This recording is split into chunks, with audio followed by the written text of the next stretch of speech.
Okay, so this is a great feature for parents that want to have access to what's going on in Google Classroom now. This won't actually give them access in the same way that students have access to Google Classroom, but it will give them summaries. So here's how you do it.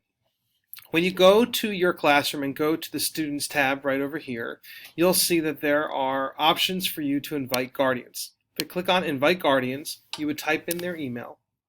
They would get a message at basically something along the lines of Google Classroom, no reply, and it would be something that they would have to then accept. You could also invite more than one email, so you can click on another one and add another email there. Once you've done that, it makes it possible for you to email all guardians as well, so which is a nice kind of combination with the feature. So what will parents see once they actually have access to it and accepted the invite? Well, they won't get access to it, but what they will get is a summary of what's happening. So they actually call it Guardian summaries.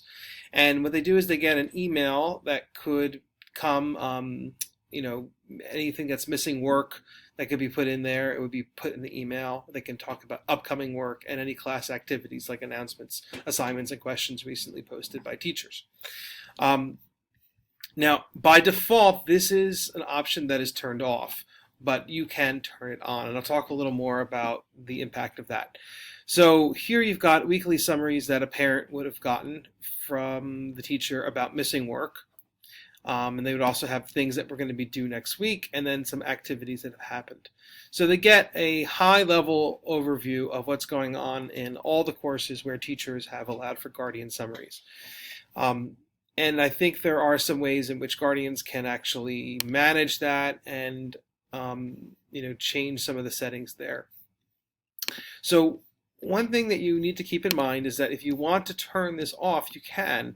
And you can click right here and it would turn it off. If I turn it back on, it will then ask me, do I want this for all my classes? And I'm going to say, add a class.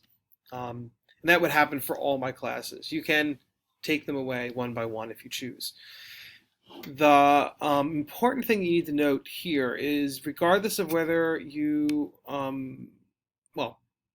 if you actually turn this off, it won't be an issue here. But if you do turn it on and don't realize it, you would want to know that it's possible that even if you didn't type the email in, if one teacher in the building actually types the name in of the guardian, then it appears in all the other classes. Which makes sense. It's a more efficient method if one teacher put the email in. But there are some issues with that. If you didn't realize that you had turned this feature on, then they can then be getting summaries when maybe you don't really want them to have summaries in that way.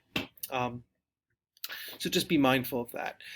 It does make it easy for you to email all guardians. The only thing I don't like about this feature is that it doesn't automatically populate all of the classes and the rosters with the parents' guardians' email.